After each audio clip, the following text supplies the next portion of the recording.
la CNPS et sa nouvelle application mobile du régime social des travailleurs indépendants et NCA Bank Côte d'Ivoire, le vrai visage de la banque, vous offre RTI Money. Bonsoir à tous et bienvenue dans ce dernier numéro de votre magazine RTI Money de l'année 2022 qui s'intéresse toujours aux banques, aux assurances, à la gestion de vos finances et à votre couverture sociale. Nous sommes en compagnie pour ce numéro de fin d'année d'une entrepreneuse à plusieurs casquettes, médiapreneuse, brand ambassador, storyteller, pour parler avec elle de ces nouveaux métiers très prisés par les marques et les institutions et souvent très bien rémunérés. Frédéric Leninger, bonsoir. Bonsoir. Merci d'avoir accepté d'être l'invité de ce numéro de RTI Money. Avec vous, on va en savoir un peu plus sur toutes ces nouvelles notions, le storyteller, brand ambassador, qu'est-ce que ça veut dire. Mais on va aussi parler d'empowerment. Voilà. Mais avant d'aller plus loin, voici un peu le sommaire de cette émission. On va commencer par ACETA. Eh bien, nous sommes en période de fête et période de fête rime très souvent avec voyage. Et ce soir, je vous donne des bons plans pour mieux planifier vos voyages. Et avec vous, Christelle, il sera question d'ICC, les industries culturelles et créatives. Oui, Justine, ce soir, flashback sur une rencontre organisée par la Banque africaine d'import-export en vue de soutenir l'économie des industries culturelles et créatives. Combien pèse cette économie? Comment la faire exploser sur le continent? À tout à l'heure. Et Landry, le monsieur chiffre de cette émission, vous nous parlez ce soir des pays africains les plus industrialisés. Exactement, Justine. On remarque ces dernières années que de nombreux pays africains cherchent à diversifier leurs économies et à promouvoir le développement industriel. Je me suis donc intéressé au classement des pays les plus industrialisés avec un chiffre qui ressort 0,84. Qu'est-ce qu'il représente? Quels sont les pays qui sont les plus industrialisés du continent? C'est la grande interrogation dans ce numéro. Et Landry, je vous propose d'aller tout de suite pour découvrir ce classement. C'est parti pour Éco-Chiffres.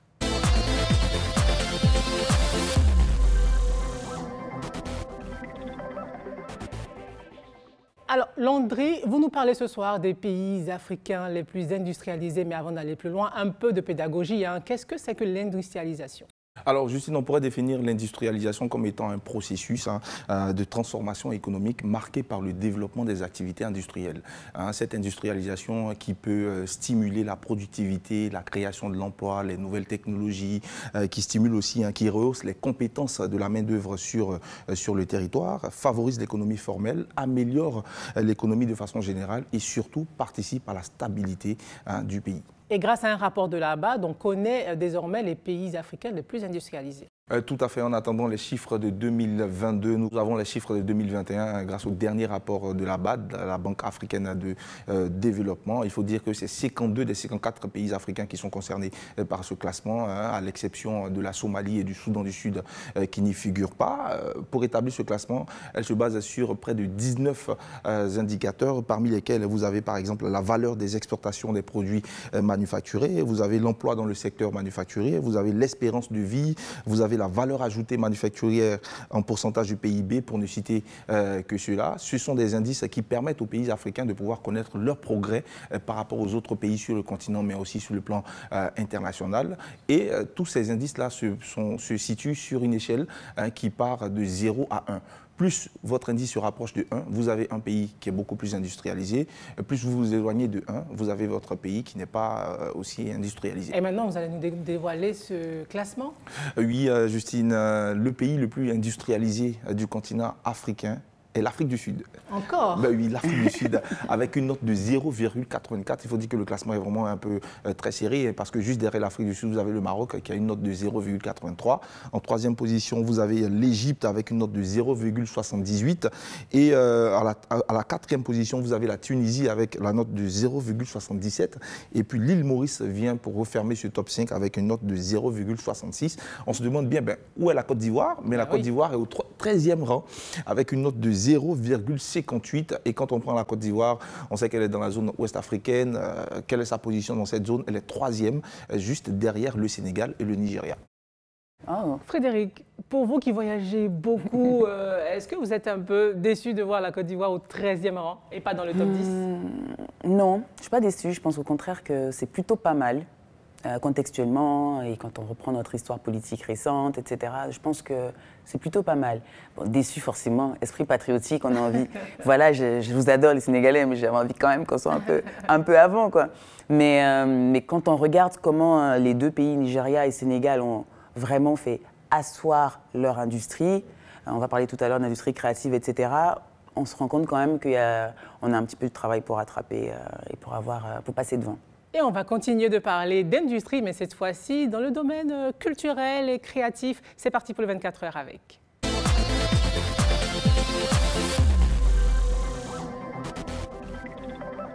Christelle, vous revenez sur le Canex, ce gros événement qui a eu lieu il y a quelques semaines déjà à Abidjan, où il y a eu le rassemblement de tous les acteurs de l'industrie créative et culturelle. Et culturelle, c'est bien ça. Alors, les industries culturelles et créatives, ce sont les secteurs d'activité ayant pour principal objet la production, la reproduction, la promotion, la diffusion, la commercialisation de biens, services ou activités ayant un contenu artistique ou culturel. En Afrique, elles ne représentent que 2,4 milliards de dollars. Aujourd'hui, ces industries sont portées essentiellement par des phénomènes comme Nollywood, l'afrobeat, l'amapiano ou encore ces peintres contemporains que l'on retrouve dans de célèbres salles de vente aux enchères comme Christie. Alors, comment attirer des financements? Comment faire exploser ce secteur-là? Comment favoriser son exportabilité? Retour sur le Canex, ce grand événement africain dédié à ce secteur.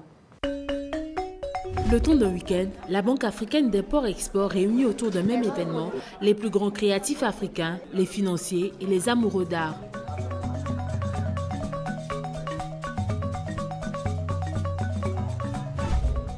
Une opportunité pour les quelques 50 exposants venus de divers horizons de nouer des partenariats, mais aussi de vendre leur génie créatif.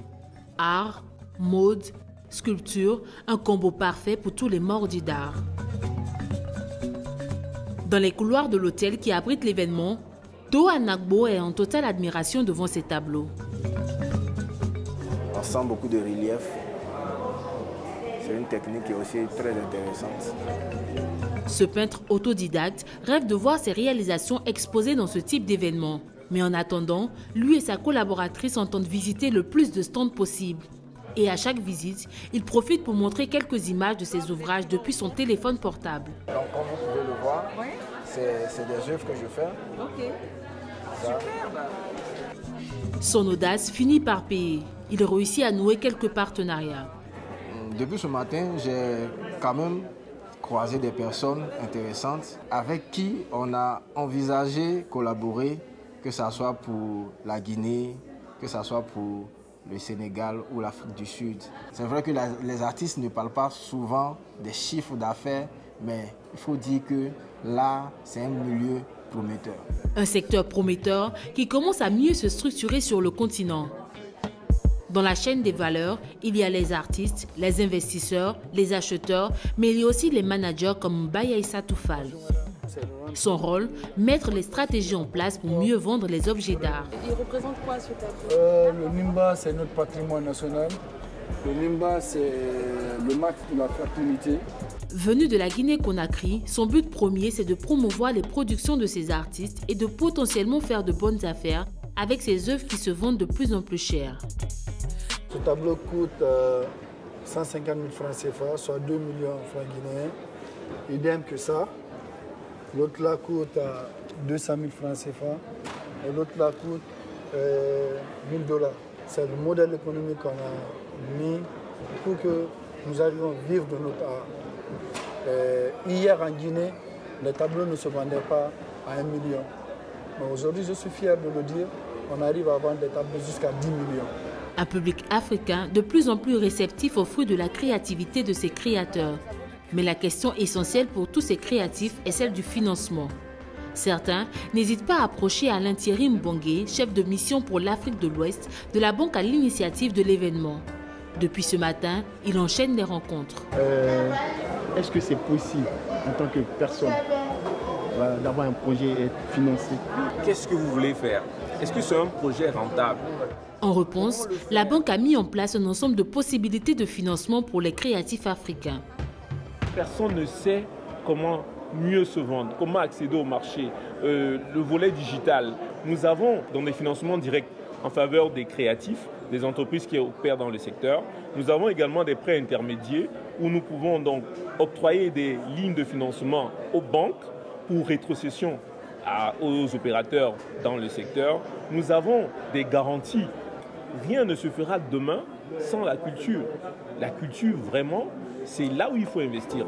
Selon les dirigeants de la banque, Des contrats d'une valeur de plus de 250 milliards de francs CFA ont été conclus entre elles et les acteurs de l'industrie créative africaine.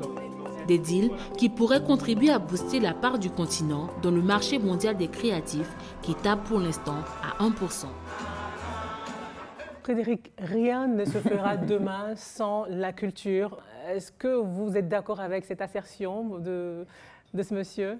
Oui, je suis d'accord. Je suis d'accord et je pense que c'est un pilier, une industrie. Avant même d'être une industrie, c'est un pilier du continent sur lequel on ne s'est pas vraiment engagé pendant plusieurs années. Et quand on voit ce genre d'événement, même s'il y a des choses à redire, évidemment, on se dit, voilà, on va pouvoir enfin parler d'investissement, enfin pouvoir être le miroir aussi sur les sociétés occidentales, en tout cas sur l'international. Donc oui, je pense que c'est le début de tout.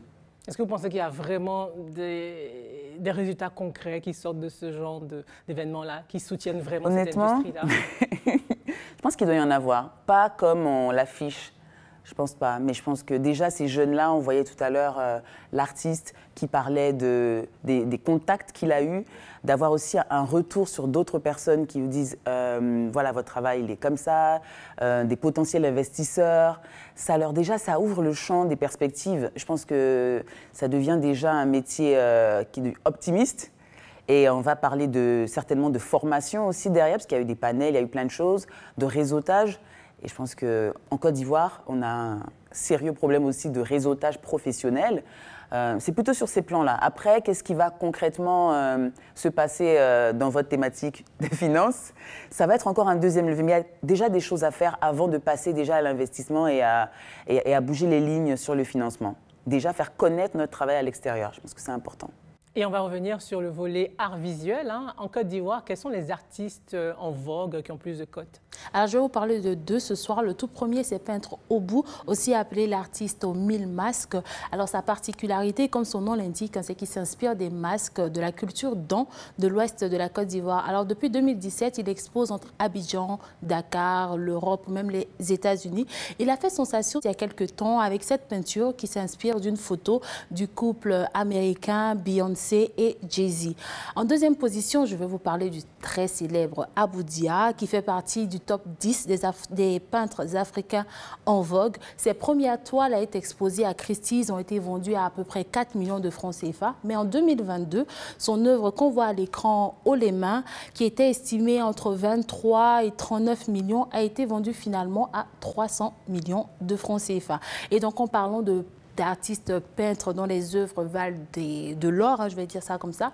Il y a Marlène Dumas, qui est une artiste sud-africaine, qui a vu l'une de ses œuvres appelée la Night Nurse, qu'on voit à l'écran en ce moment, qui a été peinte en 1999 et qui a été vendue à 1,9 milliard francs CFA. Wow. Et donc, on va terminer avec la deuxième vente au record d'une œuvre traditionnelle africaine. C'est un masque d'origine gabonaise, précisément Fang, qui était estimé à 262 millions de francs CFA. Elle a été vendue finalement, tenez-vous bien, à 4 milliards de francs CFA. Un secteur à suivre de près. De très près. Merci Christelle. Passons à présent à la prochaine rubrique de cette émission avec les bons plans de Aceta.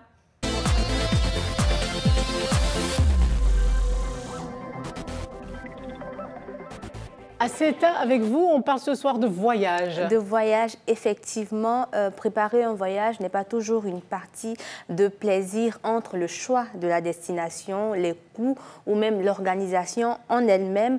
Voici pourquoi certaines entreprises vous proposent de planifier votre voyage avec des coûts, des modalités assez intéressantes. Et quels sont ces bons plans-là?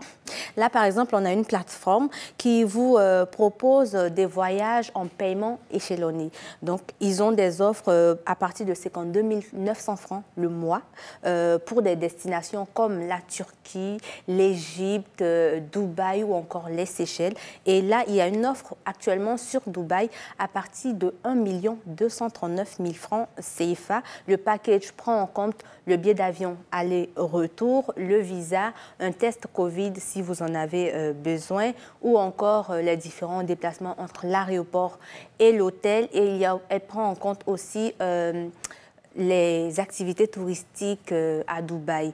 Et pour cette offre, vous pouvez payer de façon échelonnée en fonction de votre situation financière et du contrat que vous établissez avec l'agence. Quels sont les critères pour bénéficier de cette offre-là?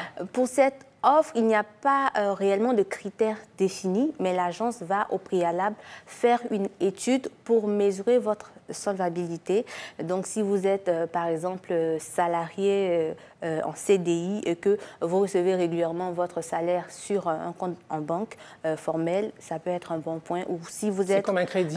C'est exactement comme un crédit. Ou si vous êtes un entrepreneur et que vous effectuez régulièrement des transactions sur un compte bancaire, ça peut être aussi un bon point. En dehors des coûts, l'organisation des voyages, il y a un point essentiel, c'est la planification.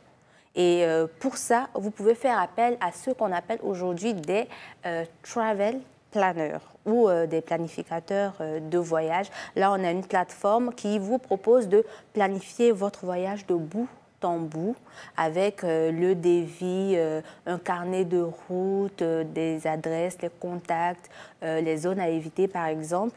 Et pour cette offre, vous avez juste à transférer votre budget, vos envies, le nombre de personnes que vous emmenez avec vous et votre destination si vous en avez déjà. Et la plateforme vous fait tout, le package, le devis, etc. Et voilà. C'est bien beau tout ça, tout est planifié, travel planner, mais ça coûte combien tout ça? Cette offre principalement coûte 35 000 francs CFA par jour d'organisation. Et un voyage, ça peut prendre jusqu'à 5 jours d'organisation en fonction de la destination. Et il y a une autre offre aussi qui est de 55 000 francs CFA, mais pour cette offre, vous planifiez vous-même, mais l'agence vous donne des petites astuces, des conseils pour que ça soit beaucoup plus facile. Merci Asseta pour ces derniers moments de festivité, pour aider ceux qui voudront bien voyager à petit prix. Enfin, voilà. Nous marquons à présent une petite pause, mais RTI Money revient dans quelques instants avec notre invité Cash, qui est ce qu'on appelle une storyteller et brand ambassador pour parler du commerce de l'influence destinée à la gente féminine. Ça va forcément vous intéresser. Ne bougez surtout pas. À tout de suite.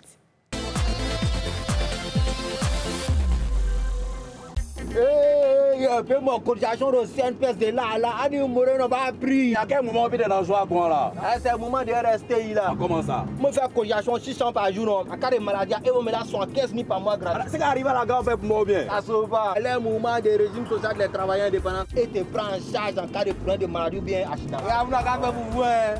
Travailleurs indépendants, payez vos cotisations sans frais via MTN Momo, Wave et Orange Money. La CNPS, maintenant, c'est pour tout le monde. À la recherche d'une offre qui vous corresponde, découvrez nos offres de produits et services groupés NCA Bank, les packs tout en un. Compte chèque, découvert, carte bancaire, service bancaire à distance, assurance vie et plein d'autres avantages. Jeunes, artisans, fonctionnaires et salariés, quel que soit votre profil, nous avons le pack qui vous convient. Rendez-vous dans l'agence NCA Bank la plus proche et ouvrez votre compte. Plus d'infos 80 200 800. NCA Bank, le vrai visage de la banque.